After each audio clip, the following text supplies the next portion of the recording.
pag bumili ka ng bag ng Shigetsu, ito, pag binili mo to, meron kang kasama ang eyeglass, ito, na napakasyala. Ito yung lagayan niya. Lagayan pa lang, panalong-panalo ka na, di ba? At meron ka ring tote bag, ito, galing din to sa Shigetsu. So, pag hindi mo ginagamit yung bag mo, pwede mo siyang ilagay dito para hindi siya madumihan at hindi siya maalikabukan. At aside from that, meron din siyang kasamang paper bag.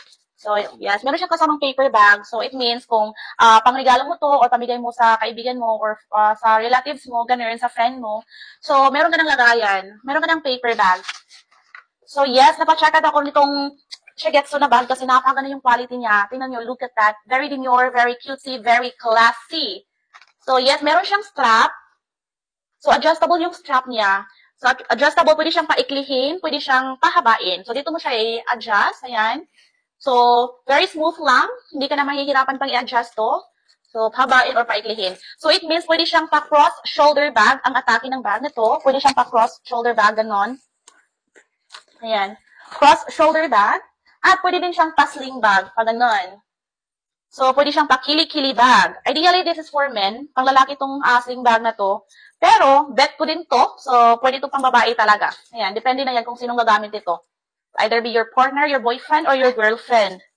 Kasi, pinakita ko to sa sister ko. At sabi niya nagustuhan niya din tong bag na to. Kaya pwede talaga sa babae, pwede sa lalaki. Ayan. So napakaganda at napakatibay niya. Yung strap niya napakatibay at yung bag mismo napakatibay. Leather type bag ito.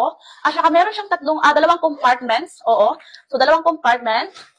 Yung first, yung main compartments niya na napakalaki yung napakalaki yung space sa loob. So, tingnan natin anong mga kasya dito. Medyo, yes, may space pa siya. Pwede pa siyang paglagyan ng cellphone, face powder, ganon. So, meron akong short wallets dito, dalawang short wallets. So, meron akong chargers, dalawang chargers. At meron din akong perfume. Meron akong suklay, at saka lipstick. And again, napaka-spacious niya. Tingnan nyo. Diba? So, ang daming nag-check out ng bag na to at majority sa feedback talaga are positive.